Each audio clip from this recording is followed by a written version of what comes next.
Well, good morning. Yeah, It's good really morning, nice Max. to have you here, Vern and Yeah. Dr. Megan Schrupp. And so Megan is Vern's daughter, and they are living about 10 miles away from here. Their farm, at least, the dairy farm, which would be about 15 kilometers away, just outside the town of Eden Valley, Minnesota. And it's a beautiful morning here today. Sun's shining. It is beautiful. Yeah, and we're really looking forward to having a chat with you guys. You're friends of mine for quite some time. And with everything going on around the world at the moment with food production and agriculture and how it's all mixed in, with this whole confluence of events around the COVID pandemic.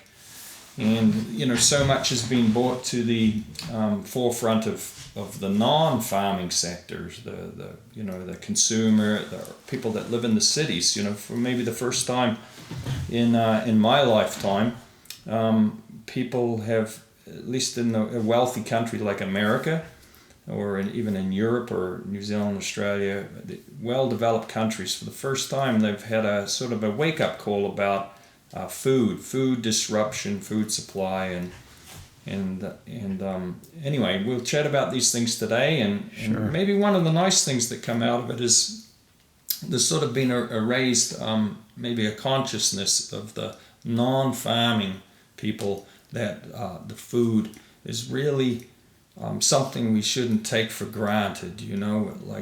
It's more fragile than you might think, the supply. So. So let's just dive into it and see what your thoughts are about this environment today that we find ourselves in. Yes, Vern. Well, it's sure this disruption. It's just like unprecedented that somebody talked about would always happen. Yeah. But we thought never will happen, a pandemic, Right. It's not going to happen in our generation, and here we are right in the middle of it, experiencing it. And so we can give you our view from our dairy perspective and what we know is going on. There's people that are much more experts, in the supply disruption. But, from our dairy standpoint, the huge thing is the financial impact it's having on dairies. Yeah, that's probably the number one thing for us. And then on the other hand, it's the disruption to the consumer, what's taking place. But we send our milk to Cooperative First District, which is a great cooperative that makes barrel cheese. Yeah. And 45 to 50% of that went to restaurants and schools, and that you just cut that down to zero. Yeah. And see what happens. The plants can't repackage to go to stores that fast, and so the supply chain just raised havoc with it. Yeah. So it impacted the consumer and the dairy farmer just drastically, just like at one time, just like bang. So that's kind of where we sit. And then all of a sudden you got milk plants that are sending directly to restaurants, specialty cheeses or that type of thing, and it's like you just cut off 100% or 90% of their product distribution, and what are they going to do with their milk? So not every milk plant makes exactly. Some plants are way better off than others, and able to keep moving their product. Yeah. Yeah. So you mentioned a couple of things there. One is the economic disaster at the moment. Yeah. This is people might not know this, but dairying has been suffering for low prices for about 4 years. I mean, I think is it fair to say it's been really marginal? Yes. It would just barely break surviving. Even. You bet. Yeah. And then things prior to this COVID, things were just starting to look a little better. They were. Around Christmas time. Yeah. They were. And then, bam, you got walloped. Yeah. And the price is down now? Well, we went, if you talk about back in Christmas time, we we were over $2 on cheese. That's the trading price, that, and we follow that because that's kind of what impacts our milk price. So $2 cheese gives us like $20 or plus on the farm and per 100 pounds of milk. And we bottomed out 2 weeks ago at $1 a pound, half of where we were. Half. And like you said, in the last 4 years, 4 months, in 4 months, half. Yeah.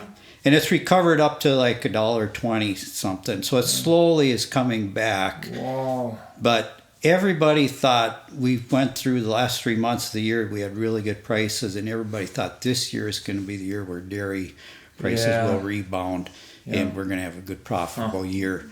And, farmers are pretty resilient, dairy, because they operate selling a commodity that's usually kind of a break even or plus, not huge margins.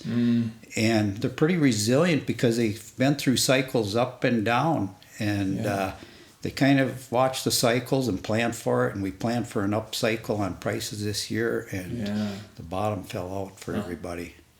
So it's tough. And then you have to remember that, so like the price has maybe gone in half, and we're very blessed where we're still able to ship all of our milk to our co-op because they're still able to get rid of it, to sell it and market it. Or store it. Or store it. And there's a lot of dairy farms in different areas of the country where that is not the case. So they're already dealing with a low price, but then they're also asked to not sell a certain percentage or not provide that milk to the processing plant and get rid of it somehow. So they're going to dealing with a low price and then only being paid for something like 80% of the milk that they're producing as well. Yeah. So they're taking like a double hit. So just so I clear and people that aren't in the dairy industry understand. So you produce the milk on your dairy, and you have more than 1,000 cows now milking. Is that? We're just under that a little bit. Yeah. So so close. Close. And then so your milk the milk doesn't go to a factory and the factory produces bottled milk and yogurt and cheese and butter, and the factories produce everything in one factory, or are the factories more specialized, and is that part of the problem? Yeah, you're right. That's part of the problem. Okay. Like our First District Association produces cheddar cheese. That's only at cheese. their plant.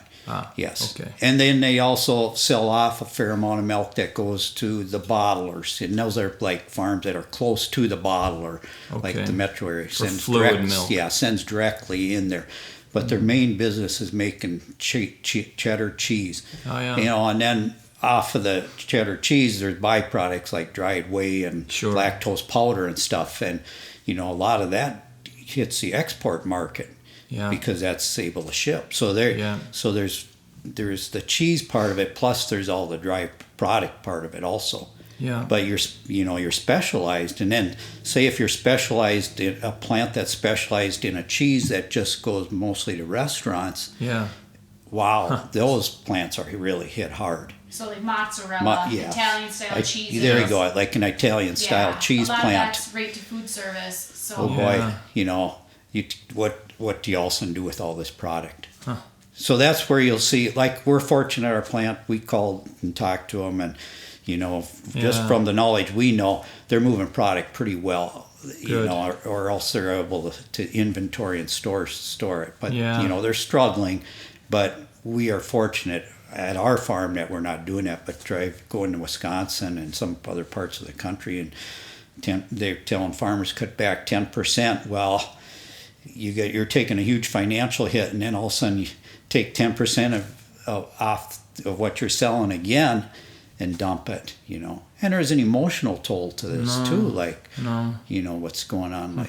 So the worst hit, just to clarify, cheese, the good fortune of cheese is that the older it is, the better it is, sort of thing. Yeah. So if you can afford to store it somewhere, that costs money to store it. But if you can, it's sort of not perishing. It may be getting better. That's true. So that's a good thing. But if you're stuck having to sell fluid milk to go in a bottle or a jug to go to the consumer or to the schools or the restaurants, then I think you mentioned, Vern, 50% of dairy market sort of went away with school closing and restaurants You're right. closing. So those poor people, poor dairymen that are sending to factories producing the milk for those sectors, restaurants and schools. Yeah. Now they have nowhere to go with the product. This is a big problem, It right? is. And a lot of the other issue with that is it's a perishable product. Yeah. And yeah. so there's a lot of people maybe Yeah. with food insecurity now Yeah. because they've been laid off or whatever situation. Yeah.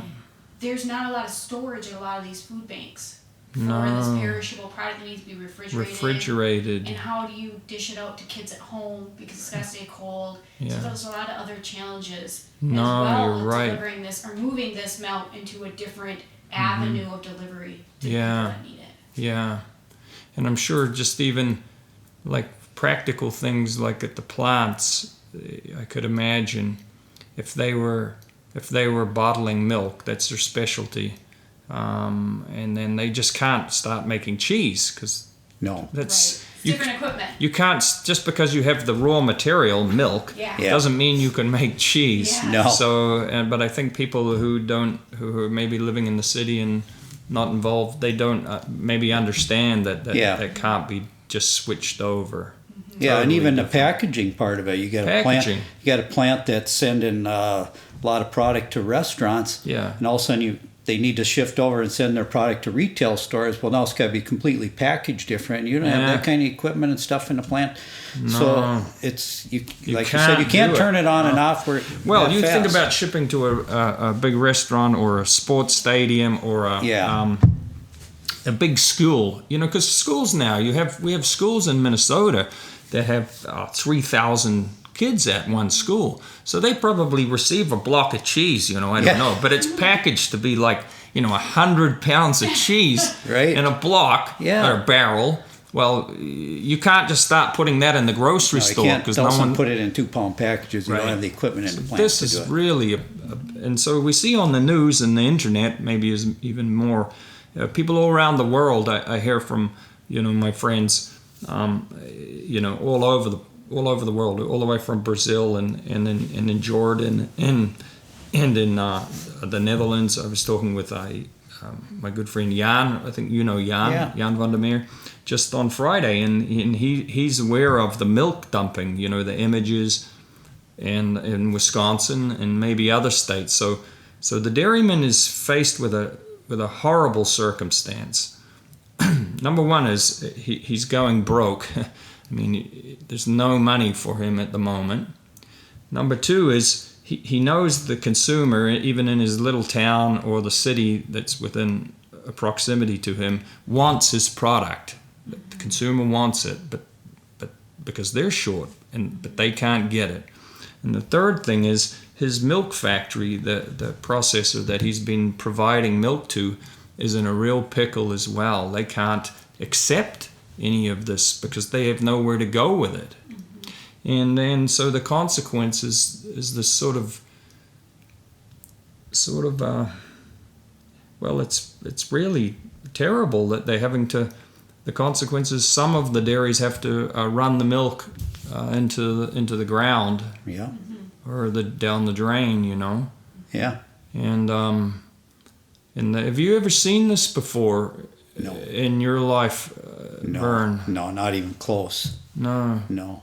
And another point too is in the dairy industry, huge amount of this milk that leaves farms goes to farm co-ops.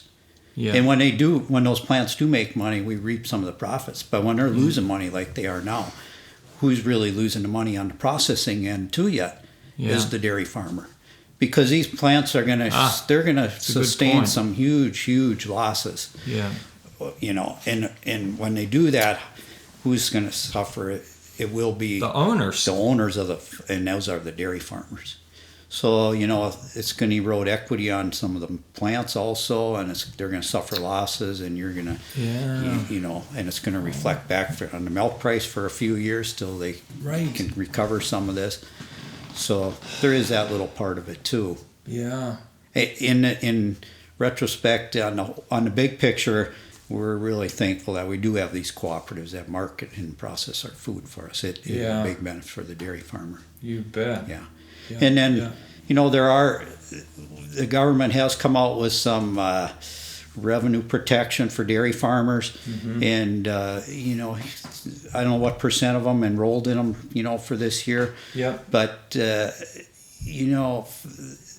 the ones that did, it's definitely going to help them. It's going to save them to a certain extent.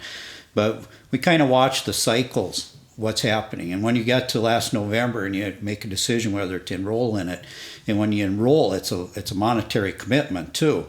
Mm-hmm. And you look at it and go, well, should we enroll or shouldn't we in the revenue or in the protection?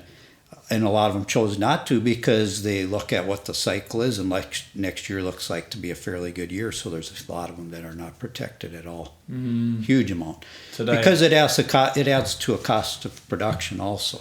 Yeah. So some people question like, well, why aren't these farmers enrolled in a revenue protection type thing? And that is a good question. And a lot are, and some of the other ones look at it like, okay, I've got a good lender, I've got working capital, I don't need to enroll in it, the lender will help me through the tough times, whatnot, whatever. But nobody foreseen anything close to this. No. So that's what really threw the kinker in. It's like, you just have the bottom completely fall out, and instead of watching the natural cycle of supply and demand go up and down and knowing when you should get in and try to protect yourself from price a little bit. No kidding. It's a big issue because there's these businesses, dairies, today they're big business, big family business almost exclusively, but there's a lot of money and a lot of equity and a lot at stake. Yes. And then, so we come back to that too, because you mentioned the, income protection and the government program that I think the Trump administration has announced some sort of relief package, Yes. But, Megan and we were just chatting before we sat down, Megan, you being a veterinarian, but, you commented that it was sort of more likely that we would have seen a virus come and affect the animals, African swine fever on pigs or foot and mouth disease on cattle, and that would have really, we'd be faced with exterminating lots of our livestock because of them having a virus. But this is really not expected that we're having to exterminate, tens of thousands of pigs now, maybe hundreds of thousands of them, and chickens, but because of the human virus and Right. Yeah. It's very strange. Yeah, it's an interesting situation for sure. Mm. And the sad part is we were struggling with low prices for a while, and family farms were quitting, and if they made it through that ride last fall, prices looked good. We thought we're going to make it through and whatnot. I mean, I think Wisconsin's lost 5,500 farms in the last 10 years. Yeah. I mean, that's a lot of farms have gone out of business. Yeah. And then now, if you just made it through that and you thought, okay, we're going to rebuild, we're going to get back to where we were, and then to have this happen again is pretty devastating. And if this, it all depends on some decisions that are made with the economy, and if we can open up some avenues for markets for some of these co-ops that are really struggling. How long this lasts is really going to be the thing that really foretells where this dairy industry goes. Huh. Oh, there's I'm so pleased you're here. I mean, well, it's a Pandora's box. It sure is, and it's complicated. And like, what's the price of milk in the store today? If you go to the grocery store, I've never seen it so cheap. My wife Mary Kay buys. She buys. You dip in the tank and bring it home. Well, we do buy it from the store because there is value added to it. It's vitamin D added, homogenized, pasteurized. And, so it's a bit. I could say it's a better product when it comes from the store than it is right out of the tank. People safer. People might argue with that. And that's just debatable. Yeah. But that's why we buy it from the store. But Mary Kay buys it, so I'm not even sure, like right today, what a gallon of milk is selling. And I buy a value-added fluid milk product, so I buy Fairlife milk. Oh. Because I buy whole Fairlife milk because of the calcium and the protein in it. Yeah. And I drink whole milk too. Yeah, whole milk. I love it. So, that price, I guess, has stayed the same, and it's a more expensive price because it's value added. Premium. Yeah. So I don't know, like, if you were to go out and just buy a gallon of the cheapest milk, where it would be at. But I know that it's probably, so if you were to take the same percentage drop in like what we're being paid, I don't think that you would see that same percentage in the store. No. Don't think there's the same No, drop. I'm sure there isn't. No. But it's very cheap in the store at the moment. But what I'm wondering is like the consumer, at least here in the States. You know, if we knew, if we had an understanding of the dairyman situation at the moment, it seems to me like the consumer would be happy to pay more for milk, or you know what I mean. I don't need to be. I think I paid $1.98 for a whole gallon. That's like 4 liters of milk for people in the international world. You know, Sure. Let's call it $2 for that. Well, I'd be happy to pay, $6 for it if I knew that that excess of me paying that premium, which is not a big deal for 4 liters, and then if that would be able to be paid back to the dairies, then don't need so much of the big government bailout. You know what I mean? It could help if consumers knew. They would be. I think they would be. You get the point I'm trying to make? Yeah, I do. They don't want the processor to keep it all, but if it could be, I know. it seems so unreasonably cheap at the moment, given the dire circumstance at the farm. You know, it's another one of these quandaries. Yes, it is. Yeah. You with me? Then there's no answer to that. No. It's a supply demand type. Yeah. You know. Yeah. And I guess we're not experts at it just from the farm viewpoint. I know. But you see that happen. You're experts at producing. There you go. Yes. And most farms will tell you that they're great at producing milk, you know, and they're maybe not the greatest on the marketing, what happens at the retail end and once it leaves the farm. Yeah. Yeah. Well, you leave that to you're a member, you're an owner of a milk processing cooperative. Right. Yes. And so you leave that piece to them. Yeah. Yeah. Okay. But you are right. It's the milk, right, when it hits the store there, what the consumer pays. If it would just stay stable to a higher price where it was before this, and that still went back to the farmers. But correct. Yeah. But you know, if the consumer in today, the producers are really trying to struggle to understand the consumer's end, because we need to understand the consumer, what they're buying, what they want, and they're putting huge demands back to producers who've never seen this before on how animals are cared for and everything. And on the other end, the consumers, most of them just look like, it's in the store, let's buy it. It's just, we go to the restaurant, we buy it. They've lost a little bit, in my opinion, touch base of how does their food even get to them. And I think this might bring an awareness, hopefully it does, of the supply chain of how their food gets to their table or to the restaurant. And like you said earlier in the conversation, how fragile that can be. Yeah. And you just don't take it as a given that my fruit and vegetables and my meat and my dairy and it just shows up. Mm-hmm. In America, you can walk in a grocery store and basically buy anything that people eat around the world. Yeah, I know. We had such a great food system going here, supply chain, but it is fragile. And year-round. And year-round. I know. We live in a northern climate, and we can get oranges and fresh strawberries in January. Strawberries from my sister's farm in Queensland, Australia. No kidding. Yeah. So I tell our sons, I say, you know, you may not realize it, but we eat better than the pharaohs and the kings and monarchs of old. You know? Man, they couldn't have meals like we had. You know, they had no ice cream. No, right. So we're they didn't have ice cream exactly. No. Yeah. So. And a food supply that's safe. Yeah. Oh Very safe. Yeah. And also it's not as perishable.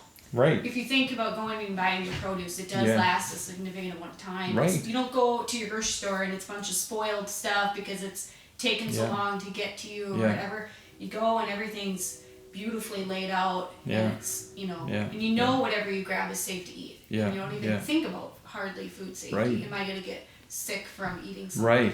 Right. And You're that right. other parts of the world, and you would know that much more than I, it's not the case. No, you're right. So... Yeah, foodborne pathogens and illness is a big deal. Yeah. We were just chatting about we enjoy reading and history and Vern, you and I, we have a side interest in the adventurers of the world. Right. And thank you for the book, the Jeanette Voyage. I finished that, and boy, we should do a podcast on that. Oh man, but that was talk about at hard times. They were on the ice. This journey, They tried to get to the North Pole, and they left San Francisco in the 1800s with 33 men, and then they returned like 2 years later after being stuck on the ice for 2 years, frozen. They were so cold, wet, hungry. They even ate their coats, their sealskin coats. And 11 guys or 12 guys returned. But so we love the polar, we love adventure stuff. And then we were talking about the history of milk, because Megan, you're reading a book. So in that book, they're talking about, we're talking about food safety, but pasteurization, it was the first food that was, after Louis Pasteur, that was processed to be safe. Mm-hmm. And another little interesting thing in that history of milk I read was they were in New York and Boston. There were like half the children were dying before a year of age, and a big part of it was from milk contamination with tuberculosis and brucellosis. Yeah, and they were doctoring the milk, diluting it, and you said about food preservation, they were adding formaldehyde to milk to stop it from going off. It was so dangerous and poisonous, in this chapter of history. So they passed the law in New York, which is kind of ironic for consumers today, and it said milk must have 12% solids in it, fat and protein and casein and lactose, and it had to have a minimum of 3% fat. Otherwise it was illegal to sell. Yeah. And today, the biggest sellers of milk are skim milk, and where the consumer wants the fat taken out of 1%. it. 1%. I thought that was, in that span of 150 years, how things changed. Right, and it's incredible since they've developed pasteurization and food quality standards in the last 100 years or so. Yeah. Really think about improvements in human health as far as tuberculosis and brucellosis. Yeah. I mean, brucellosis is pretty much eradicated in most of the 40 or 50 states. Yeah. There's a few areas where they still have it in some wild buffalo and elk and whatnot, but and tuberculosis. Yeah. I mean, do we ever even talk about tuberculosis in human health as far as in the United States? And that was a huge killer. Yes. Oh yeah. So it's incredible some of the advancements that we've made in food safety in the United States. If you really look into it, you really dive into some of the stuff that's gone on. Yeah, we don't, and we sort of take it for granted. So if anything, imagine half of the children were dying from foodborne pathogens. Half of them. Yeah. It's terrible. Yeah. So TB, you test test cattle, Yeah, and it depends on that's more mandated state by state. Yeah. And we do have tuberculosis in some of the wild deer. Oh, sure. And so if they find it, state veterinarians and health officials will go and start testing closer animals. There's an entire protocol in place. But anytime cattle, for the most part, move across state lines, depending on the state, and for what purpose, we are testing them for tuberculosis. And if they do find a positive because of some of the advancements in animal health, testing. there's a trace back program. Yeah. So you can know that this cow is on this farm, and before there she was on this farm in this location, and henceforth. So remember when BSE, the mad cow, broke in yes. Canada? It wasn't the U.S. It was Canada first, right? Yes. But you can. You can trade. You know where your cattle. You have history on all your cattle. That data is all within your system. Yes. Yeah. So what sort of data do you have on your? You have 1,000 cows, let's say, milking. Right. And then that means you must have another 1,000 young ones growing up to someday replace mum. Yeah. Is that right? Yeah, about 800 or so. Yeah. 800 or so, and then. So how do you manage what sort of data do you have on your cows? That would be interesting. So Megan, we have the explain that. standard United States traceability tag. It's a USDA tag. It's an RFID tag that's placed in their ear. It's a 15-digit government number. And so placed in a calf, newborn? And our farm it is, soon and as they're every born. animal that's born, they get a tag. Yeah. And then that, we also have management software. So that number is entered into their management software, so it's associated with that ID. Yeah. And then if there's any animals that leave our farm, that number is wrote on like a health certificate, and that's sent into the Board of Animal Health, and that is entered into a database. So for example, our calves are born in Minnesota, they're raised in Wisconsin, so they get those numbers get transferred, that they go to Wisconsin. They then move to Nebraska as they get older as heifers, so that number is then associated that they moved to Nebraska. And then when they return to calf for the first time, because of the requirements, they may have some additional testing, but that number is then recorded again that they came back to Minnesota. So if there, for example, was some sort of a tuberculosis issue in Nebraska, the cattle on that site would all have those tags, and they would all be entered to know those numbers and where those cattle all kind of came from because of the movements. And it's easy. It's just kind of a quick pinch right at birth. It's like getting your ears pierced. The tag's about an inch round. And it can be picked up with like a scanner, handheld scanner. And it's kind of being integrated. It's replacing like the old metal tags that we used to have that were given out state by state. So this is more kind of the same across the nation. So it's easy to implement and use. Very, very cool. And this all integrates with like your bigger software. I mean, software in data, managing data on a big dairy is a huge issue now, right? Well, that's like it's very high tech. It is. Yeah. And technology, I think, coming into the dairy industry is probably one of the biggest changes in the last 5 years, 10 years.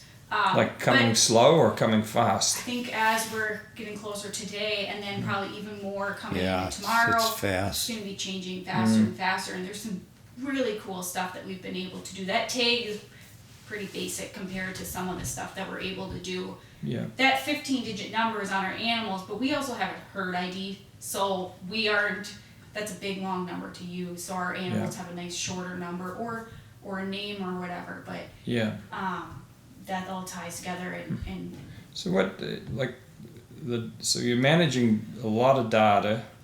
You have specialized programs for that. We should talk about your dairy, but your dairy's called NexGen. It is, and I love that and you have a beautiful sign out front that says NexGen Dairy, and to me it's like it's a genius name because it reflects what I know about you guys. I'll just tell you the real quick history of NexGen. My dad started milking cows in '64, and me and my brother and his family took that over in '87. So that was the first transition to the next generation. And we milked 75 cows that my dad took over, and then me and my brother slowly grew that till 2016, where his family and his daughter Rachel and Pat, his son-in-law, wanted a dairy too, and we had another site, and they took that over. So they passed that to their next generation. He's involved there with his family, and I took it over with Megan and her husband Tim, and my other daughter Ellen, in Brandon. Yeah. And so then we had to come up with a new name for our dairy instead of Becker Dairy, and we debated what we come up with, and we started talking about, well, now we're having another transition to the next generation. We named it NexGen for two reasons. One, the generational transfer, and the other is we want this dairy production agriculture that we can keep a family involved in it down the road if the opportunity's there. So at some point we transfer it to the next generation. Yeah. And we're using next generation technology and to keep this up to date. And like you said, when you start talking dairy, the data that we're collecting now and using information is just amazing. Yeah. We're putting sensors on cows, sensors in the milk lines. Data collection is just the big thing. Big data. Big data collection. We talk about robots and stuff, and part of that robot thing is, people see a mechanical thing milking a cow. It's visible. But I think the real big technology advancements are not necessarily a mechanical robot. It's the data collection, the binary code that we are collecting from animals, and then we're integrating systems like the data collection on the health of the feet on an animal versus the production coming in the parlor. Connecting those two, and the butter, fat, and protein from individual cows, and transferring that information to the next generation of cows coming, the genetic ability of those animals and stuff. Yeah. So the data and information collection, and that's where these guys come in, because I know. we're the old ranchers yet, dinosaurs, and they know how to use those systems. For sure they do. If me and my brother were still operating our dairy, I mean, we would be trying to implement those, but we would really be struggling to unlearn processes and relearn information. You got to run fast. You do. And this generation of young farmers, that's where they excel at. Yeah. We came from the generation, our parents were physically could work hard and succeed, and that was the typical farm family that we saw. And then it kind of transferred to us, where we started getting a lot more mechanization and making things easier for physical labor and dealing with that, and started getting some of this data information that we're collecting, but nothing like today. No. Where you have real-time data. Yes, they're using real-time data every single day to monitor herd health and all those type of things. So it's really interesting. Yeah, it's pretty amazing. When I get up in the morning, I check my phone, one of the first things, and I can tell you right away what's going on the farm. I mean, I only have to go there. Huh. I can look at my phone and have a pretty good idea. Is today going to be a great day, or are we going to kind of do some struggles today, and we're going to have to get pretty dirty today, And it's what sort of things might it come up on your morning report? What sort of things might? Sure. Yeah. So on my phone, a couple of things. Yeah, we have, of course, milk data, so I can get all from the parlor. Because in the parlor is milking almost 24/7. So cows milk 3 times a day. Okay. And the parlor runs about a 7-hour shift 3 times. So every time a cow comes into the parlor, her milk weight gets recorded individually. Yeah. And then she gets also conductivity in the milk. Yeah. So they're shooting a little bit of, it's almost like a little electricity through the milk. Resistance. Yeah, and they measure the resistance to kind of give you some or idea of if the milk weight changed, what's going on for mastitis and henceforth. We also have a ear tag in. It's called SCR system, and that monitors activity and then rumination and respiratory rate. Oh, and my goodness. Per every cow. Per every cow, and that's real time. So the milk weight data is 3 data points a day per cow. Yeah. The SCR tag is real time being recorded. Oh my goodness. So I can look on my phone and I can tell you the health status of individual cows. But I also right away look overall herd wise right away. How is the rumination of the herd? Because cows they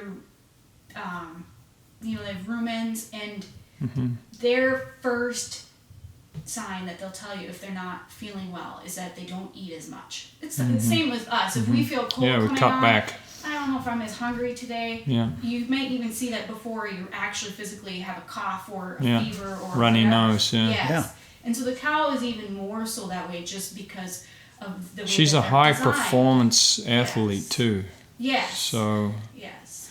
this So- ruminate this So I can tell you on the whole herd Yeah. right off the bat. if she's not eating as much, something's wrong with her. Yeah. Check her out. Right. Yeah. Or her activity. You mentioned activity. Yeah. Is that measuring like what Movement. activity? Just so walking moving around cows, or yeah. Walking time, So movement. the tags in the ear and the piece of technology that's in a little ear tag is similar to what you have in your phone. When you turn your phone from sure. vertical to horizontal, it Yeah. changes the screen for you automatically. Yeah. It's the same sort of it's a technology. gyration, a gyrometer, Yeah. gyrometer, Yes. Yeah. something. And then it just measures that with an Wow. algorithm. And then So- it produces. It's sort of an artificial intelligence, Yeah. isn't Yeah. it? Yeah. I mean, it's a precursor. Send with a reader hanging in the barn, sends it up to your computer. Isn't that And then amazing? VI, To the cloud. VI internet, she can This go right brings online. up a very interesting point. Just came to me because Yeah. we're very nostalgic. When I grew up on the dairy farm too, we had 80 cows, and I knew all their names. Yeah. Because we milked them before school. After school, we had rugby practice, whatever. So I was able to get away from milking. But morning before school, we milked, and we knew. Me and my brothers and dad, and some of my sisters too. But we knew them all. We could tell them by their udder or by their markings, and they all had a name. But you get to and that we were pretty clever to know 80 of them Sure. by their names. But you get to 1,000 or 2,000 or 10,000 dairy cows. There's no more names to remember them. So we have to. So some people would say, "Oh my goodness, I wish we still had the little dairy barn, nice and red, kind of like the ones we have out here that are 100 years old." Yes. The idea came from Sweden and Norway and Germany, and it looks so beautiful. And there were 20 cows in there, and you knew them all by name, and you knew everything about those 20. But the reality is, even with 1,000 or 10,000 cows today and the technology, you have more information about every individual cow in your dairy. Let's say with those 1,800 animals that you have, Right. than we ever had in our Yes. head Yeah. about our 80. So this is. It's pretty amazing. You have everything, even the way. I'm just going to mention one other thing before I forget. Yeah. Genomics, because I Oh, know yeah. some dairies are even taking Yeah. a genomic Yeah. Hair sample. of the calf. Are you Yeah. doing that as well? We've done some. Okay. Yep. So We have think done about some. that. You even know the DNA level of your individual Yeah. animals. Yeah. This And- is and incredible. to a certain reliability of. And why would you do that, Megan? Why would So you we be would doing do that? So we would know. So it's part of our future program of who do we want in the herd. So do we need to have a calf from every cow in the herd? Probably not. But there's those cows in there that never get sick. Yeah. Really produce Yeah. a lot of fat and protein for us. A Yeah. smaller cow that just seems like she just, she gets right along there, and that is the cow that maybe I would like heifers from. Okay. So if we know her genomic numbers as well, then we can decide that okay, we're going to use sex semen on her, and the other cow then we maybe would use beef. Okay, Right. you're going so So- fast Yeah, now. yeah. People are going to have to It's catch pretty- up. It's like It's so interesting. All Yeah. the just tools that we have now. Okay, tools is a good way to say Yes. it. Yeah. And 'Cause that's we're why we- tool users. Yeah. Humans are tool. This is the great thing about to be human is to be a tool user. There you go. So genomic is a tool. Data is a tool. Yes. The genomic means you could take a hair sample from your calf. Yes. Because the hair has DNA in it. Right. You send that to a laboratory, I guess, Yeah. who does who gives you a gene profile of that calf. So now you know its genetic potential, all its Right. inherited traits are captured in code for your computer. So you take genetic code and now it binary code. It's somehow in your usable data in your computer, and then you guys can make decisions about who you want in your future herd. Yeah. For better health, better growth, better temperament, even maybe. Better immune systems. Immune systems. Yeah. And it has a certain reliability to it. It's amazing. It's predictive. Yeah. It's just, some people might say, "Oh man, you're playing with Mother Nature or something here," but we've done it for a long time. People used to pick the better bulls that they knew produced the better dairy cows. Of course, we did. We've been selecting a long time for certain traits in animals. Yeah. And what does a cow produce today versus 1960? Like almost double the production and efficiency. This is very good. And we're using genomics now to make those decisions, and we can speed that up instead of waiting for that calf to become a full-grown animal and realize, okay, this cow does not have a good immune system, or she has poor feet and legs on her, or she just doesn't produce and make any money for the farm. Yeah. Well, we know that ahead of time. Very good. Powerful. Yes. Powerful. Yeah. So it's speeding the decisions. This over the years. The difference now is we have tools that aid us in accuracy That's of our decisions. I love it. And speed it up. You're fine-tuning. The data enables us to do accurate decisions, and that's part of the NexGen name. This is also the next generation of dairy. We're using science. We are using data to allow us to bring dairy farming back to the basics, to getting back to natural cow health and things like that. With letting the cows just be cows. Yeah. You know. Yeah. You have I love it. Just be natural the way that they love to be, because we're able to just watch from a distance, and we just kind of know what's going on by them wearing a Fitbit. I know, a Fitbit. Or an Apple Watch. Okay, this is very good, because here we are back to this. Excuse me, this damn COVID environment we're sort of trapped in now. But they're talking about and I traveled through the SARS crisis in China when that first outbroke. That's another story. But I flew back on Delta, and I was one of 3 passengers on a full blown 777. That was when SARS out and everything shut down. And so that was kind of a funny experience. But even then, in Japan and Korea and Taiwan, if you travel to those areas, as soon as you get off the plane, they have they're measuring your temperature. They can scan your retina for your body temp as a like a screener. You've got an immune challenge, so you come over here for more. So they're talking about that now. We're going to install that in places in America and Europe, and so that sounds to the people. I think that sounds to everyone in the public as being like a real high-tech sort of phenomena that we're going to become used to. But if you think about what's happening on the dairy, you have way more data on every animal. You were talking about activity. The activity of every animal. The rumination, how much her rumen is turning, and her respiratory rate. That means how much she's breathing. Yeah. So even nutrition. Nutrition. There's no doubt our cows have better nutrition than the average American by far. Yeah.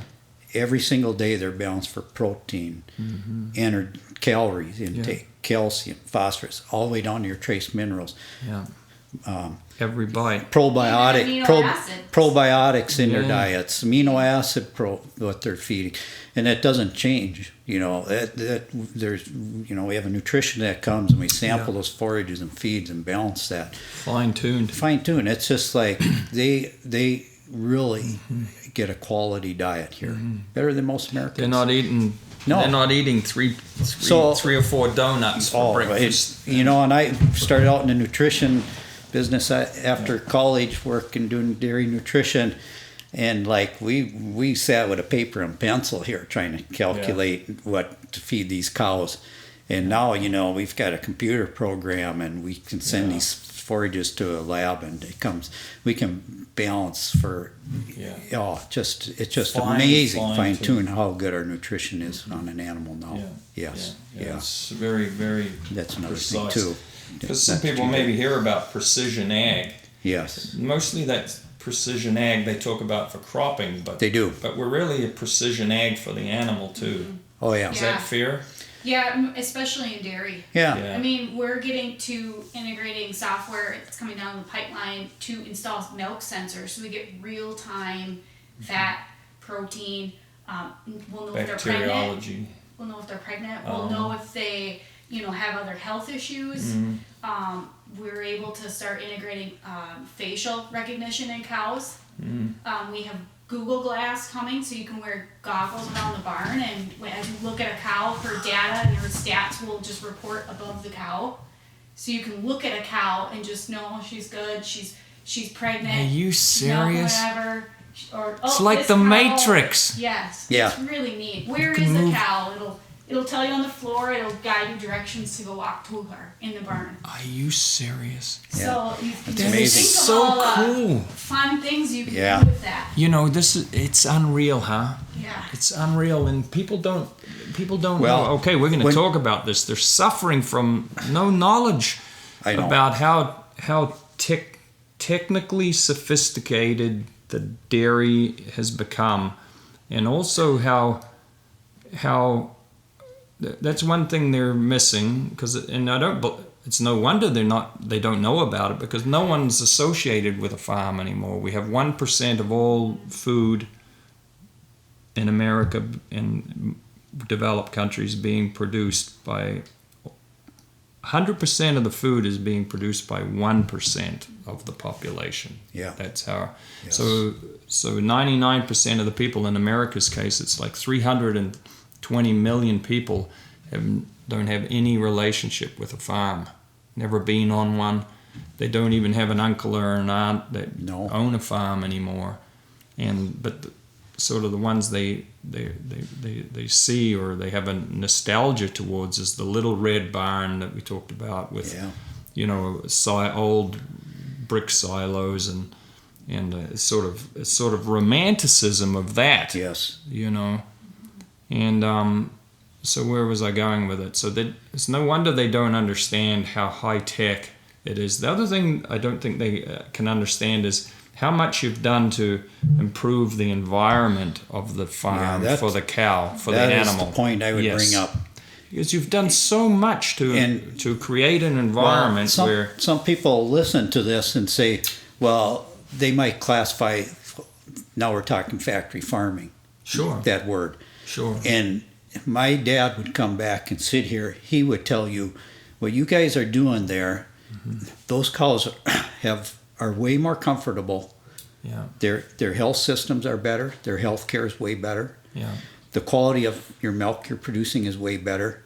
Yeah. He would say, you have made great advances for the cow itself here and the consumer from where I started with my little red barn.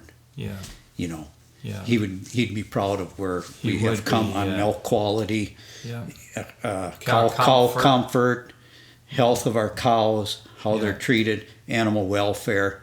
Yeah. He'd be proud of that. Yeah. They would be. Yeah. So there's this consumer that thinks, the larger the farm, they try to classify you as a factory farm. Yeah. And you'll find most in the United States, 95%, I don't know the exact number, of all milk produced is from family farms. Yeah. And you'll find farms like us where we are multi-families coming together because it just makes economic sense to pool resources for profitability. Yeah. And we are really a driven efficiency industry, dairy, because there's not much margins producing just a commodity. No. There never was. No. So you have families that get together and build larger farms. Got to. And then the other thing is you can look at the economics of it, like we are in farm business management, which a huge group of dairy farmers all belong to this here,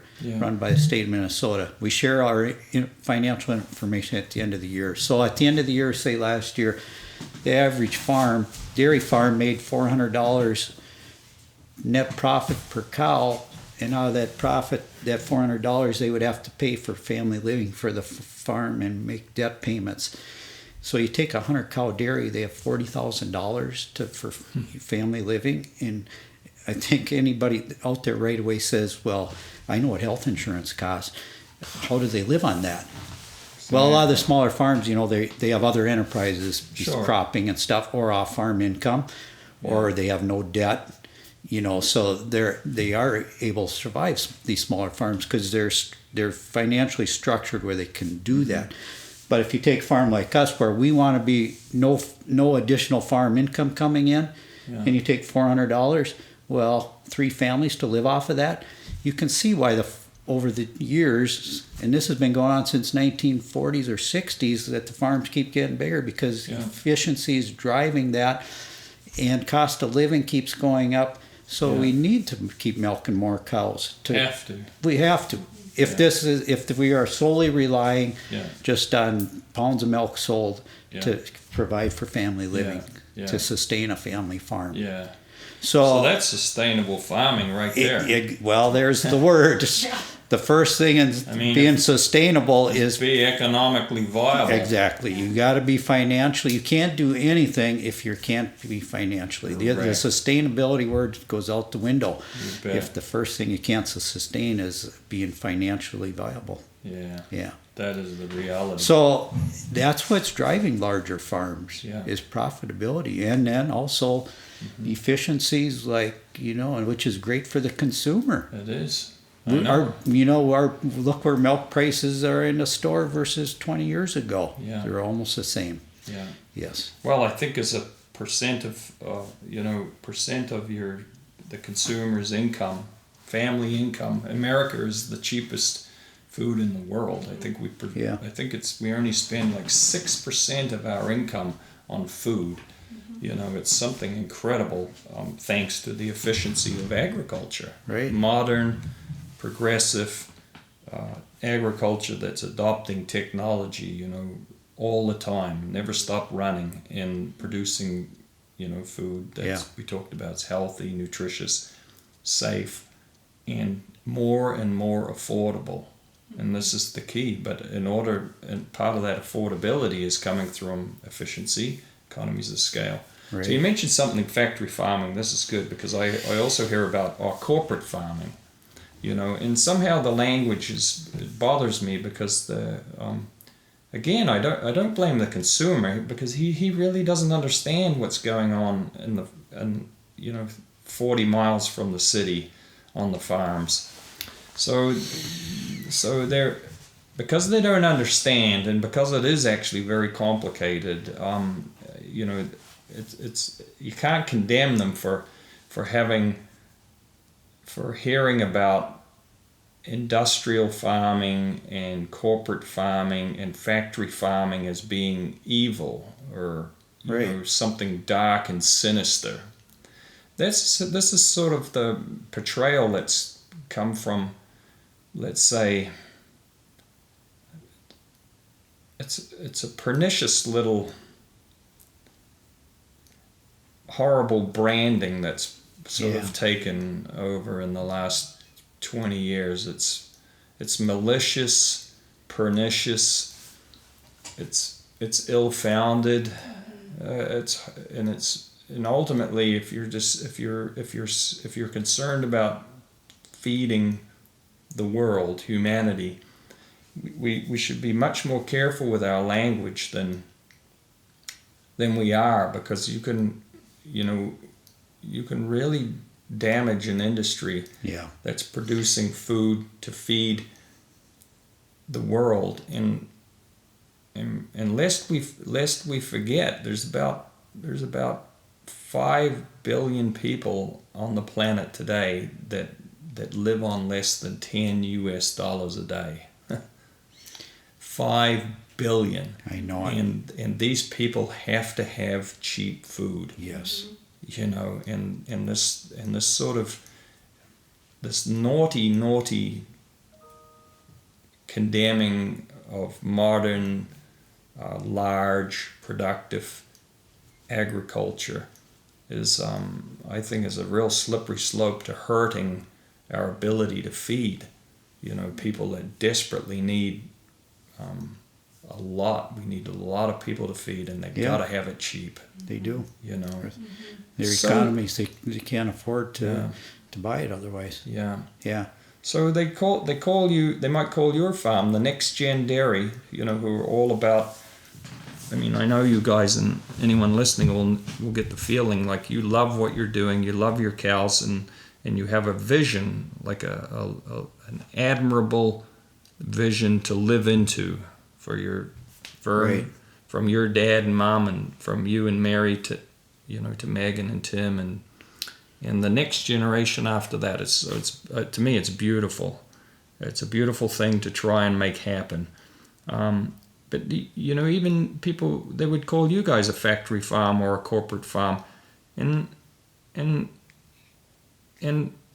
but the reality is you're a family farm that's incorporated, Right. and that's all. So that it's like a slander. It's a cheap slander, and it's not nice, huh? No, you're right. The way to damage someone's image is give them a label. Yeah, You can label do that. them. You can do that bet. to an individual. Label Yeah. them as something. Call them something. Right. Label them, and that's what happens to a lot of farms. Mm-hmm. Give them a label, Hmm. and then use words that are misrepresented, like corporate farming. Well, travel across and you'll find small organic farms even that are incorporated because they do it for tax reasons and they do it for insurance reasons. They're S corps, you know.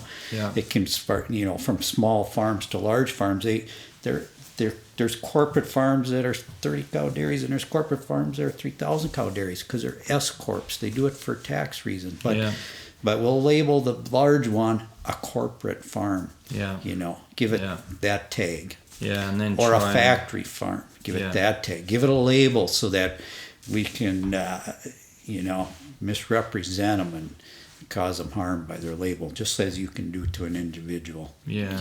Give them a label and then see what happens to them. Call them something. Yeah. Misrepresent them. Yeah. It's a funny thing. It is. It's a funny, and we went through a little bit of this, and then what is large? That's question. Well, it's pretty nebulous. It is. Large to you is not large to me, and maybe it's tiny for Megan. It's like. Well, that's right. The average. And who is Megan to say? We looked up the average farm size in the U.S. is 260 some cows. So someone that is producing their own cheese and a little organic thing, milking 30 cows, would say 260 is large. Yeah. The 260 cow dairy would say, I'm not large enough to survive anymore. Yeah. I need to expand. Yeah. Because of what the market conditions, and I need this much for family living. I only generate this much per cow, so I need to keep growing and getting larger. And then you have multi-family farms together that are large, like ours. You might call large, and then we see, travel especially out of the state of Minnesota to some of the farms. They're large. We're teeny. Exactly. We have dairies here in Minnesota that a family dairy, but they're incorporated, so you could call them a corporate farm. I think 95% of all dairy in the U.S. is family-owned farms. I think you're right. 95%. Yeah. So basically, you just say everyone is a family farm in the U.S., and you're highly accurate to say that. Yes. Yeah. Okay. And that just so happens that they're incorporated. Yes. And so that's the reality. Now, it's a weird thing because everything else that the consumer in the city, whether they're living in Minneapolis or they're in London or they're in Singapore or Bangkok, everything else they consume in their life, they're wearing eyeglasses, right? They went to the doctor. That hospital is incorporated. They went to the glass lens company to buy their glasses. Well, it's from LensCrafter. That's incorporated. They get a headache, so they buy Tylenol or their child has got a fever, and so they buy aspirin, and that's from a company that's incorporated. It happens to be Bayer in Germany. Mm-hmm. The car they drive is from a company that's incorporated. I mean, everything. Their phone, of course, is from Apple, and that's cool. So everything in their life is coming from companies that are incorporated, but for some mental gymnastics reason, they've been trained, or they have this visceral response to saying, "Whoa, but our food can't come from a corporate farm." It's a weird dichotomy. Yeah. Sure So, is. and I think that's something that the dairymen and in the beef industry and our friends in food production, let's say, we need to be able to push back against this, because ultimately the slander is not useful to you. No. And it's certainly not useful to the bigger goal, which you guys are into, which is feeding the world. So we should be more careful about our language. Yeah. And how we paint, how we label. Yes. Take those labels on people. Yeah. We have to remember too, in America, there's such a wide variety in sizes of farms. There are farms producing the milk that's a buck sold $2 for $3 in the store. Yeah. There's milk here in Minnesota that's being sold direct from farm in a glass bottle. Yeah. And so, rather than tearing the whole dairy industry down by calling big farms corporate farms, if you're the type of person that really values that farm connection, there's product available for you to purchase. Yeah. But if you go and you're starting to slander corporate farms, you really hurt the people that can't afford to buy food for their family. Right. Because we have to face it, there's a large majority of Americans that can't afford to spend $5 for a half gallon of milk. No. In a glass bottle. In a glass bottle. They need the 2 for $3 because they have 4 little ones. Yeah. Or they have 3 teenage boys to feed. And a house payment and insurance to pay for and college for their kids. So if you are a person that really, really has a point of view, don't tear everybody down for it. There is, a niche market for you to buy the product that you really value, and support that farm, and that's great. But there's room for everybody at the table. Such a good point. There's room for everyone at the table. That's such a good metaphor too. Yeah. It is one good thing about the dairy industry. It is diverse. Yeah. From size of farms and, a lot of small farms are finding they're starting to do their own on-farm processing or that type of thing. Yeah. Organic farms. Yeah. They're one of the most profitable dairies out there right now. Yeah. Because they can get a real good price for their product. Yeah. It takes the right people to manage those because they're difficult to do it. Mm-hmm. They do it on a smaller scale. It takes great management ability. Yeah. So, and you can buy organic milk. You can buy milk in a glass bottle from a local farm if you really want raw milk. Can you buy raw milk? Not in Minnesota. No, some states you still can? Some states you can. It really varies state by state. Yeah. So there are regulations. But, okay. Raw milk, that's a whole other topic, but that comes down to the TB. That's TB, brucellosis, and herd health, and so transmissible foodborne illnesses, and that becomes a whole other discussion on raw milk. But Dad is right. The dairy industry is great because it's really diverse, and we all do things differently to accomplish the same goal. Yeah. Right. Yeah. To provide a high quality, safe food product, whether it's cheese, whether it's yogurt, ice cream, that people, that's there for their choosing, their palate taste. Yeah, and their wallet. Right. You got it. Okay, so you mentioned something good. It's a big table. All welcome at the table, but I would say that the caveat to that is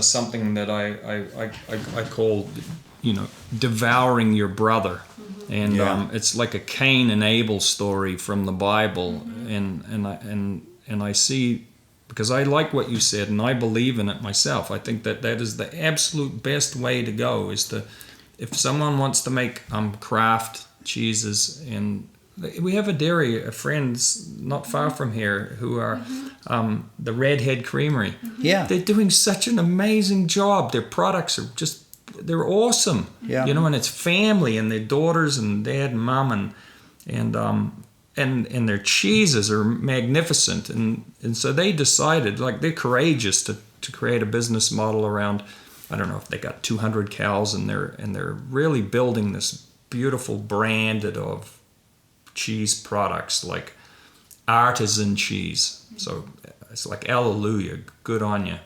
And then there's others, and you mentioned organic farming. But what I don't like about the organic farming is it's like I have friends here that are farming organically, and good on them, because there's a premium product to be had. And I wish them every success of producing food that the consumer wants. But what I don't want to see is, it's not them, but I don't want to see this devouring your brother, where the only way you can get ahead with organic farming is to condemn progressive farms that are using technology. Exactly. And that's, to me, is very naughty. That's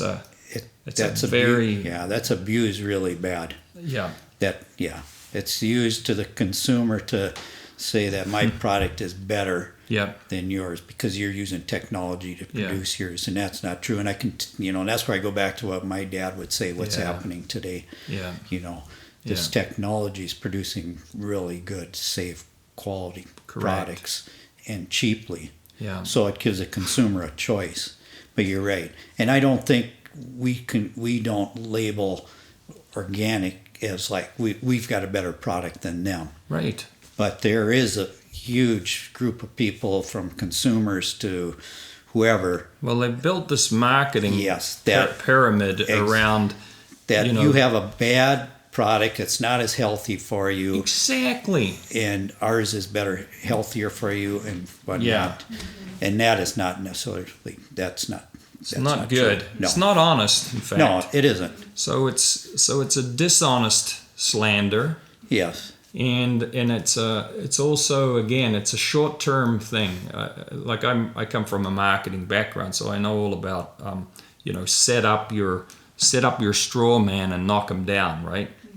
Or play out the good versus evil. It's an ancient story, that everyone, but it's ancient, and it's an easy one. So you set up progressive beef farming, progressive dairy farming as being highly progressive, intensive, efficient, and large, whatever large is. And you set that up as being non-virtuous.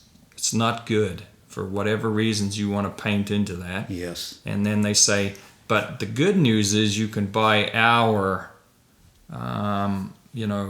organic, regenerative, agroecological product, whatever that virtue, And so it's a sneaky little game in the consumer that we talked about. 350 million Americans, 330 million Americans have never been on a farm.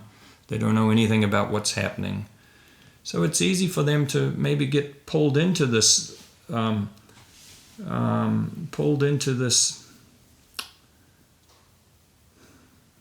misunderstanding, obfuscation, where if I buy the organic thing that doesn't have any progressive technology in it, then it's more healthy, more virtuous and this is wrong. And for me, I worry about it, and I'm going to get your opinion on it. But I worry about it because it's back to feeding the world.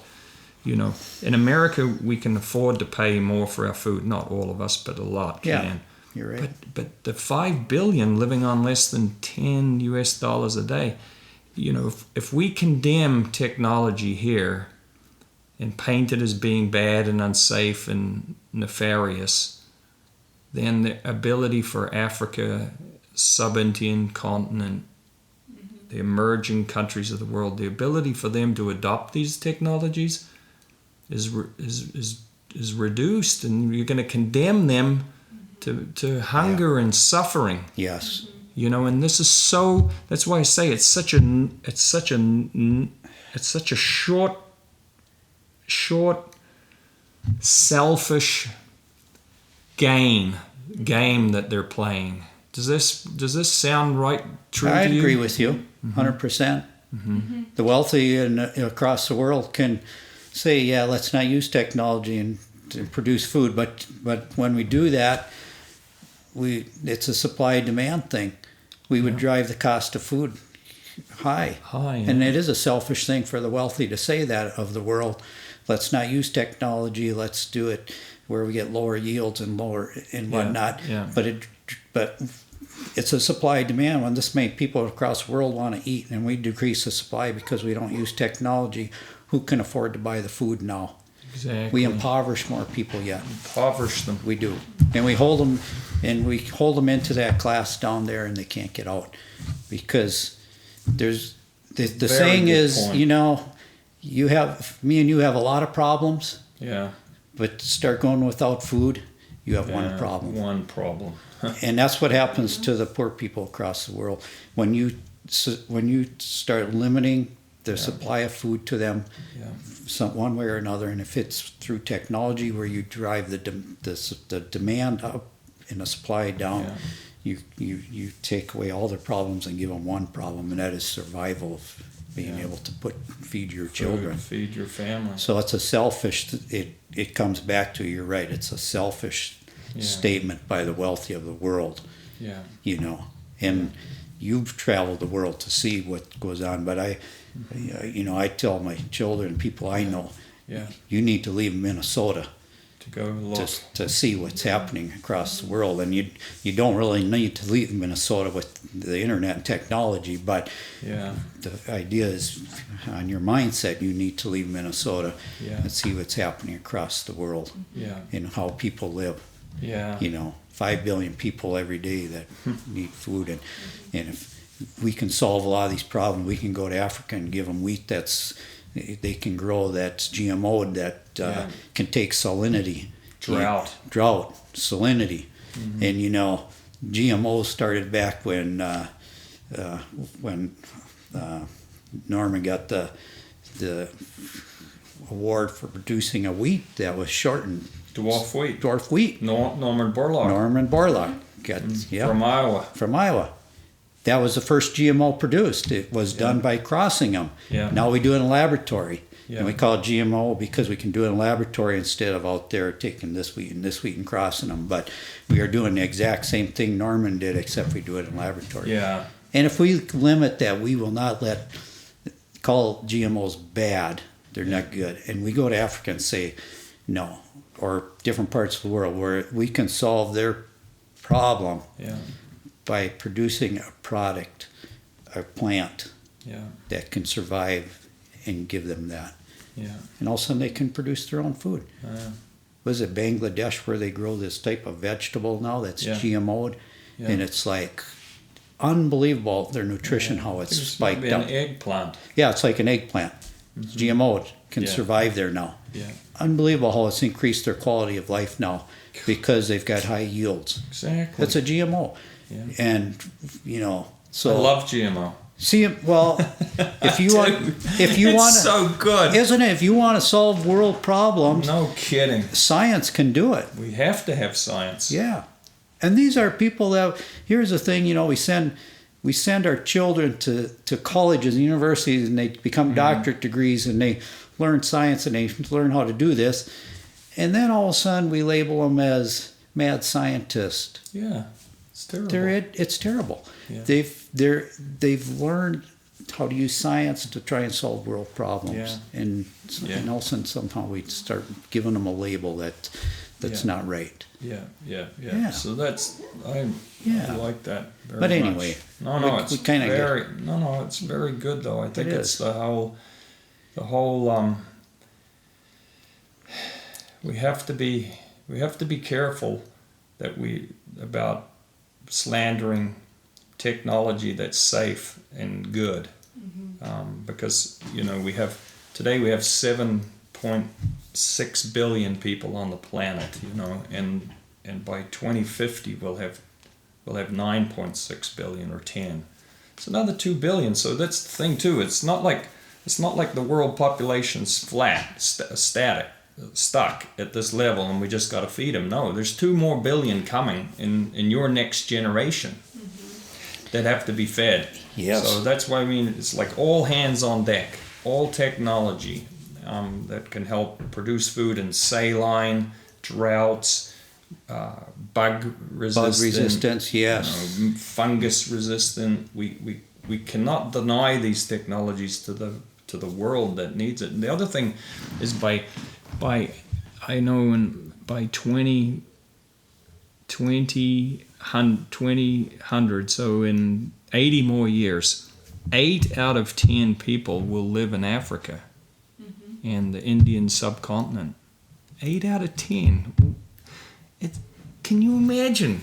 It's so many people are going to be in that part of the world, and that's where there's no food. That's where the biggest food vulnerability is. Right. So we have to have these technologies for those next generations coming. I agree. So I think the point comes back to just don't, if you want to make a food choice, you make the food choice, but don't degrade the other options out there, because you don't know what kind of situation other people are in, and everybody needs something that fits for them. So if you want to buy organic milk because you believe it's great for you, you should do it, but you shouldn't throw your neighbor under the bus because he's producing cheap milk, and a lot of that, or the byproduct from that, for example, some of the whey powder might go to provide a really safe baby infant formula in another country for an infant, for a family that really needs that. So by fighting against each other or slandering something, rather than just making your choice and what you feel comfortable with, we really don't realize sometimes how we can hurt other people, or really have effects on other things.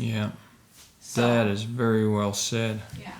Well, the world demand for protein is like surging, just because of people. And protein, increases their diet and their health and everything, and that's what dairy provides. Really big future in the United States is we can turn forages, hay, grass. A ruminant is just a wonderful animal because they can eat fiber and turn it into food. They can eat this table. What do they say? They exactly. Can eat, it's incredible the amount of waste that we can feed a cow. That's the incredible thing about cows, this. It is. Right? I've been and they're so damn cute. They're feeding the extra chocolate waste. In Pennsylvania, and they're feeding reject pizza crust from the local frozen pizza factory. Your carrot shreds, your almond hulls, all your scraps, your cotton waste. seed. So they're ruminant animals that can turn. I love it. Just about any product. The great recyclers. Into food and protein. Call them upcyclers. There you go. I would call them upcyclers. They upcycle all kind of food, inedible, human, inedible waste, and they can upcycle it to beautiful proteins. They do. We feed the beet shreds to our cows from a local plant, from the sugar beets, and we buy a lot of sweet corn silage. It's the cob that's left and the husk that's left after the corn is put in cans for human consumption. So where would these products go? Landfill. We feed them to a dairy cow. And we turn them into protein and energy. Very good. I like this. It's a good point. I saw a really cool picture. Someone sent it to me, on Twitter. I'm just getting the hang of Twitter, but it's a picture of a cow, and it says, "My superpower. Yeah, my superpower is turning grass into milk. What's yours?" I thought that's so good. It's a miracle of nature. It's a miracle of nature. It is. A ruminant animal. And they eat indigestible foods, forages, and byproducts of human. So we're getting, because that's another thing. We waste 30-40% of our food. Today it's thrown out. It expired. It's people don't like it. They put too whatever. But cows are great recyclers of food production. They are. Very, very good point. And you have a dairy farm. It's such a balanced ecosystem. You use the animal waste put back on the land. You grow the forage. You can bring it in and harvest it, feed it to Yeah. the cow. You recycle. It's just a great circle of life. Continuum. It's a good because you're recycling nutrients constantly, bringing them Yeah. back to the field as the manure waste, and you're growing it back as a forage and bringing it back through the cow and producing a healthy food product for people. Yeah, It's a regenerative system, it is. isn't it? Yeah, Because you're exporting the milk of the farm, but and you're recycling the you're nutrients. recycling Just- all the nutrients. Yes. Because that's something that's not well understood either. They think people would say, "Oh, look at all the corn and the soybeans and the wheat and that we're feeding to these cows." But the cow is a converter. The she's a converting miracle of taking these foods and converting them to beautiful dairy, yogurt, Yeah. cheese, milk, Right. and then all her exports go to us to consume, or they go back into the land. Right. Yeah. So it's a very how do you say, it's a very regenerative system. It is. Including water. Including All water. the water that we use. Yeah. We recycle water and we try to use water several times. So the water chilled for cooling milk down is reused to wash down the parlor. Well, then that milk's reused, washed down. It's a little dirtier then, right? Then it's reused to wash down the holding area. Or etc. So we reuse For this water, but cleaning. the end, point of the water is the manure pit, Yeah. And which then goes back into the soil Yeah, to grow the crops. to grow the crops. And the water comes out from the ground. Yeah, so your manure doesn't run into the creek. no. But this is a big issue. Not I- like the label that the farm is contaminating the creek. No, Very good point. All your manure is captured. Yes. It's in a line. accredited system. Yes. Approved by the PCA and overseen by a government engineer when it's built to engineers. specs. Yeah. And then when it's put back in the field, it's direct injected into the ground. So via a pump, via an 8-inch hose, and then an injector driven behind the tractor, it's direct injected into the ground. And we actually do manure sampling to know exactly what the composition is of the manure. We can do some soil sampling to know, at what rate does it need to be put on? For the next what crop. What is the nutrient analysis of that soil? Does it need it? Does it need more, less? So we're able to, using technology. This is that precision Precision technology. to know It is. exactly and fine tune even nutrient management, and we don't even need to buy. Isn't that in a lot of incredible? cases, we don't need to buy Commercial fertilizer. fertilizers Because your cows because the cow, it's just a closed cycle. Yeah. man. Yeah. So Isn't that cool? It's one of the unique things about dairying. It is. yeah. Yeah. Well, some of the other livestock ones also, but Yeah. dairying especially. Yeah. I love it. Yeah. Fantastic. Yeah, we covered a lot of stuff here. Yeah, but we got a lot. We could cover a lot more. One thing I do want to talk to you just about, maybe. So while I got you both here, Okay. the two generations. Yes. One of the things I'm really keen on exploring is the sex semen you talked about, and using embryo transfers and how that's changing. How that's changing in quite a big way. What's happening on your dairy, and can ultimately affect the beef industry too. So Right. Because a huge tell us huge about, amount of the beef industry is originates from dairy. Yeah. The calves that are male. The male calves. 50% of your calves used to be Male. just like in families. Yeah. Half your children, boy and girl. So half of your calves used to be bulls, but you have no use for a bull because they can't milk. Right. And So you they go would to the sell beef them industry. to the beef industry. Yes. Okay. And today we have 9 million dairy cows in the U.S. Right. So that meant like 4.5 million calves were bulls every year Right. that went to the beef industry. Is Correct. that accurate? That's pretty accurate. Very cool. Yeah. Now along comes technology and allows you to do something called sex semen. So explain that. Megan So they can. collect semen from the bull, and then because female semen has more chromosomal material. Females don't have semen. I said that wrong. Thanks for correcting me. Because the sperm in the semen that is going to be female has more chromosomal material. It's heavier.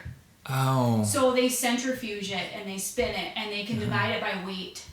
Oh my so goodness. then they can sort out, and when I buy one straw of semen, it's 1/4 of a cc that I use. Why do you buy a straw of semen? What's that for? That would be what I use to inseminate the cow. So One straw. semen is sold by either a 1/2 cc or a 1/4 cc that is frozen into a straw. Yeah. And so now with the use of technology in this centrifugation, I'm able to buy sorted female semen. So you buy female semen to artificially inseminate into your cows. Yes, and okay, it's good. 95% rate is what we get. Of accuracy. So I now, before we would maybe, prior to this implementation of this technology, we would choose a few bulls, maybe some better bulls, and maybe some cheaper bulls, not as good, and maybe just hope we get heifers out of those more expensive semen, those better bulls, and maybe more bull calves, and we would hope, but we really would get 50-50 out of each. Well, now we've changed that and turned it on its head. Now my semen, I get females. I just decide what cows do I want my herd to originate from in the future. And all of those cows just get sex semen, and everything else just gets conventional semen, but we've even changed it a little bit more. Instead of just using the same bull but just conventional, we're now using beef semen on dairy. Wow. So then instead of just getting a dairy bull before, like a Holstein or a Jersey bull, which wasn't worth much. Jersey bulls aren't worth much. So now we crossbreed our Jersey cows with Angus or Simmental. And then that cross is worth more.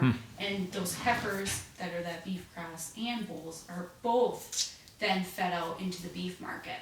And then we've just retained... Because those, just interrupt Megan, just so people are clear. If you put you took your best cows and you put the best semen into them, and they're all girls now. Everything they give you is a girl, so that's good. So you captured what you need to replace the mums that are leaving the herd.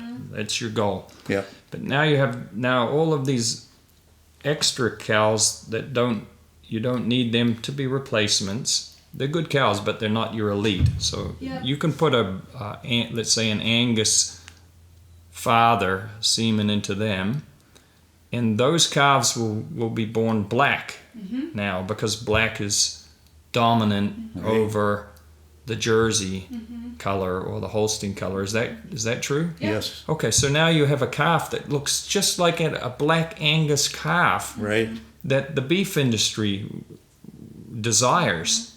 Is that fair? Yes. So now you guys are not only a dairy specialist, you're also a beef specialist.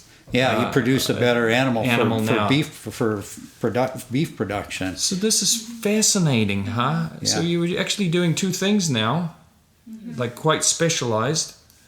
And those beef, let's say they're black Angus calves coming from your dairy.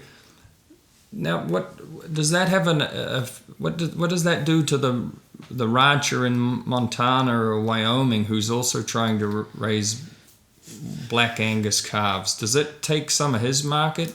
Does it change things? I think it's really changed the beef industry.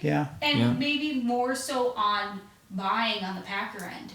And traditionally they were probably getting large, loads of Holstein steers, black and white steers, and that meat is definitely different than when you use a beef one. It's a different product. So now they've had to adjust to the dairy industry. It could really change rather quickly, and we've all kind of done the same change. So now there's this flood of these beef cross calves and a different product. So they've had to deal with, do they want this different product? How do we pay for this different product? How do we market this? And I'm no expert on calf markets in the beef industry and, cow-calf operations and prices in relation to the end product, but I'm sure But it's a disruptor. Yes. Exactly. I see it as a disruptive technology. Is that fair? I would call it that. Yes. Yeah. Yeah. Like The it's a bit idea of a game that, changer. Yes. You know, it's to me, it's really fascinating, and it allows you to produce a very specialized calf, 2 specialized sets of calves. That's right. One for your next generation dairy, And one for one beef for the production. beef production. Yeah. And something that the consumer wants. You know, Yeah. he wants this for a better product, better eating experience, Yeah. whatever. So it's, to me, and it also helps those bull calves not to be wasted. You know, to have a much better, let's say, a better contribution to the food system. Sure. That's the way it seems to me. Is that Yeah. fair? Yeah. In the beef industry, those bulls, those Angus, they've selected them for years on feed Hundreds conversion. of years. How many pounds do they eat to put on a pound of Muscle. of muscle?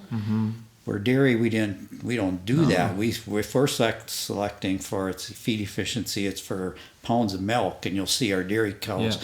You know, they don't put on a lot of muscle. They build frames and Yeah. narrow frames, and they're completely different. And now you take this, instead of this Holstein or Jersey steer, and you make cross with an Angus, their feed efficiency's better. They put on muscle better. Yeah. You know, you're producing a much better beef product more efficiently Yeah, too. much more efficiently. Yeah. I love that. Yeah. So takes less food, takes less acres of land, Yeah. cropland. Yeah. It allows more. It allows us to produce more food, and it allows you to spare more.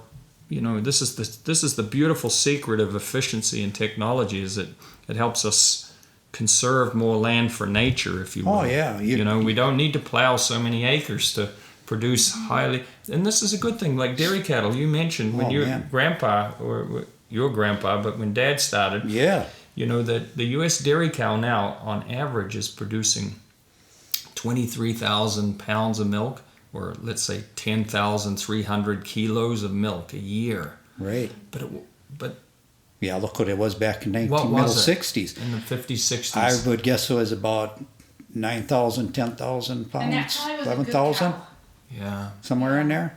We have good cows now producing close to 40,000 pounds. pounds. Oh, I mean, no, that's good. 23,000 as an average Yeah. across the different regions of But- the United States and different Yeah. herds. But some of the elite herds are getting up Over- 35,000 pounds. Yeah, over 30,000 pounds per cow. Per cow on average, and that So they might have 3,000 cows doing that Yeah. in their herd, or 5,000. So we have 9 But- million dairy cows, and in 1960, look at the number of dairy cows we had. We'd have to go back. 25 million I was going to say it's more than double. And we 25 million. produce more milk. now. Yes, more By a milk lot. now. Yeah, by a lot. So the U.S. is the number efficiencies- one dairy producer of milk in the world. I know, but if you include India with their buffalo milk, Yeah. then they're the king. Yeah, I mean, they have like 80 million of them. You know, Yeah. seriously, 80 to 100 million. have you had a They're glass everywhere. of They're all buffalo over milk? the streets. Yes, I have. Does it taste like dairy milk? No, Like from it's- our cow, from our Yeah. bovines? It's similar. I've had camel milk too, straight from the camel in Jordan. Right there, well, he milked it. That's a circus Yeah. to get camel milk. They have to keep the calf on the mother, or she stops lactating. And they put a towel. We're off track a little bit, but it's interesting. They put a towel under her udder so the calf can't take it all. So then they pull back the towel to let the calf drink, the baby camel. And then while it's in there, the oxytocin hormone, she lets it down, and then the milker gets in there and quick gets some as well. Right. And give it straight to me, you know. So straight from the camel, and it's very rich in fat, and buffalo milk's really rich in fat, which I Okay, like. Sure. So it's different, but so U.S. is number one Yeah. producer of actual dairy milk in the world, and we only have 9 million cows, and they're averaging 23,000 pounds of milk. But Megan, you said you already have cows producing 40,000. Okay. So where do you see it going? Where do you see this efficiency and production? Where's where's the limit on these cows, do you think, or is it not known? Well, what do you think? That's a good question. Yeah. That's really a good question. And as we get more efficient, it takes less cows to produce the same amount of milk, which Yeah. we've seen, and that's part of the reason for the decrease in farm numbers too. But it gives us a challenge. Where do we go with this milk every year? Yeah. And the U.S. has been exporting it Yeah. cheaply. You know, and our exports have grown year after year after year, and we, you know, and That's a great thing, though, isn't it? It is. The demand for world protein is there. Yeah. So until COVID came, you know, we had a really good outlook on the dairy industry Right. worldwide. But with the world recession maybe coming, and who knows what, to get Yeah. through this kinker in it. Kinkers, But right. the productive ability of the cow, you know, probably at some point it starts leveling off. But then we start working with all the other traits, the healthier immune systems, Yeah. the trouble-free cow, and Yeah. that milks for years and years and years, those Yeah. type of things. So, Yeah. so we might transfer a little bit of the genetic ability of the cow and just total pounds of milk to other traits I within love it. it. You know, I love where it. we might start plateauing to a certain extent. Especially But- now that we have data, or we're starting to collect Yeah. data on some of those See, traits. we're back to the start. Yeah. I love that. Because milk production is easy for us to make advancements in. Yeah, because you we could can always measure get it. that data. We've always been able to measure it. We've had 3 times a day. DHIA, Dairy Herd Improvement Association. I mean, that's one of the first dairy associations started Yeah. out many years ago to give the farmer some data on how many pounds of milk his cows milked in the little red barn, right? Yeah. And maybe what the fat and the protein was. Yeah. But now I'm getting daily data on health stuff. You know, I get, how many health events have some of my cows had. So we talk about Tremendous. using sex semen. I can say, well, this cow's had how many health events? Well, let's breed her to beef, because that's probably reflecting on some point of her immune system status. Yeah. So versus another cow that hasn't had a single one. Yeah. There's probably genetically something different, and genomic testing is another technology that you can use in conjunction with that beef semen and that sex semen, Yeah. because we're able to measure health data, Yeah. health traits now. So we can start making advancements in those areas. Yeah. So it's really interesting. Really interesting. Here's another piece of encouragement that I think, thank God we have, the highly intensive technology adopting families like you, right? And thankfully in America there's thousands of others. Right. Because you're the precursor, the early adopters, and you need early adopters in everything so that the late majority can capture the most benefits. Yes. The early adopters take all the risk, actually. So you guys, I want to say thank you for taking the risk of emerging technologies and fine-tuning them. Okay, now hopefully you get the benefits too. But you think about what we just talked about, production ability of our cows. You have within your herd cows that produce 40,000 pounds of milk a year. So let's say that's 18,000 kilos per cow. And the world average is 2,000 kilos per cow. Okay? So look at the disparity within your own herd. You're at 18,000 kilos, 40,000 pounds. And the average in the whole world for dairy is at 2,000. Now, but think of the good news that's represented by these differential. It just means that even today's genetic ability and management ability could take the average just up to here. Yeah.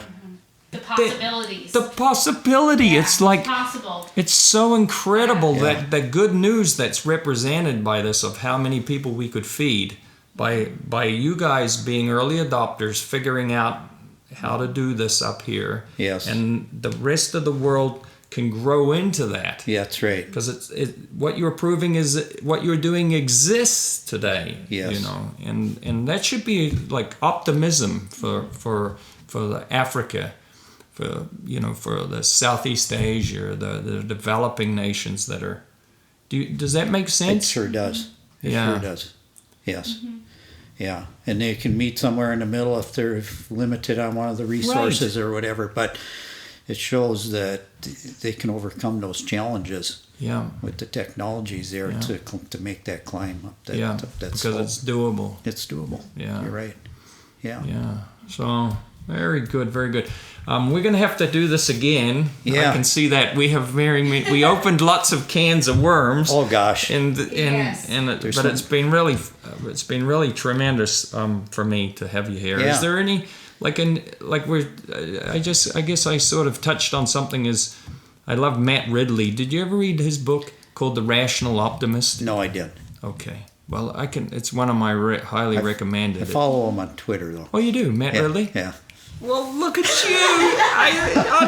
I love it. Instagram as well. No, I'm not on Instagram yet. I haven't gotten him on the gram yet. No, I'm on Twitter. I love it. Well, Matt Ridley, you know, and I use his term, so I plagiarized, but I credit him. Rational optimism. Such a beautiful, positive phrase, you know, because it's grounded in rationality, logic, and ration, and it's optimism. So, how do you see? I mean, you're in the middle of a crisis now. The flood has come. You know, there's COVID, but it's going to pass. I mean, how do you look at things for the next gen? With, you know, talk about that maybe as your last closing, and then we'll wrap her up for today. Right. Do you have any closing thoughts on? Well, I think outlook? I'll let Megan say first. I'll just say and what you believe. You know, what you want. Yeah. I try to be an optimistic person and looking at dairy, the glass half full thing, and look at what we can do and work on the things that we can control and the things we can't control. Just you know, be aware of they're there. Yeah. But if the things we can control, like you know, the production part of it a little bit on marketing, but the profitability. And finding the right people that bring the information to you and using their resources and learning and relearning, you know, and change. And that change for most people and even ourselves, that is a really hard thing.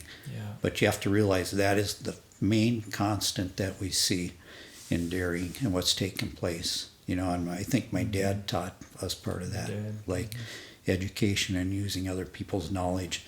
And being able to adapt to change.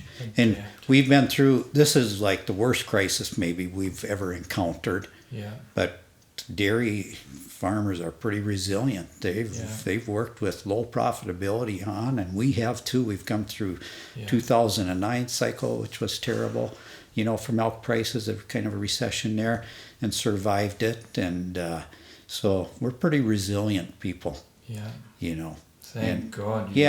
And it is tough on certain people. It's bad timing, like beginning farmers or that type thing. Like to weather this here. We're fortunate that we're maybe a little more advanced. You know, me and my brother would have endured this when we first took over. It would have been really, really tough. But you did endure the 2009s. Yeah, and my dad endured the 1980s, and that was terrible. It was terrible. It was a bloodbath. Yeah. So I think we'll look at the big picture. Yeah. We're going to survive this, and dairy does have a long-term good outlook for it. It does. Yes. Yeah. We'll be okay. Yeah. Yeah. That's going to be hard to follow up. He said it tremendously. I know. I think we have a lot of the same thoughts. Yeah. My additions maybe would be turn off the news. Yeah. Turn off the news because fear spreads like a nidus. Right. So shut off the news. I don't watch any Fox. I don't watch any CNN. Get your news from credible sources. So I really like to keep on top of any sort of export, import, trade situations. You know, I have sources for that. Yeah. And then credible sources for other information vendors we deal with or people I know in the industry, and just communicating, listening from them and visiting with them to bring in information. Yeah. So I think that's huge. In a crisis situation especially, just turn off the national news. You will feel much happier. So I love it. And then you will. On a day-to-day basis, you know, we got to think about what do we need to do today to be the best that we can be today. Yeah. You know, each day, it's Monday today. maybe that would be our day where, what do we need to do this week so we can meet best this week? What do we need to do this month? And then what, maybe a 5-year goal, touching on that maybe a little bit less often, but what do we need to do to be the best we can be today? And what do we need to do this week so we are better this week than we were last week? And focusing on those little things, because so much of success in this business is getting all the fine details incremental done right. And it's the sum of all of those small effects that really can make or break your business. So those would be a few thoughts maybe that I would add to him. And then working, with our team to create a positive environment, making sure that everybody feels supported and that, we're going in the right direction and being able to lead them effectively. So I love that. Yeah. You're said it good. Yeah. you're in the cow business, but you're also in the people business. Oh yeah. Because you mentioned team. Yeah. And if your we team, have employees, your employees are a family and external employees, finally if they're the ones that have to implement everything.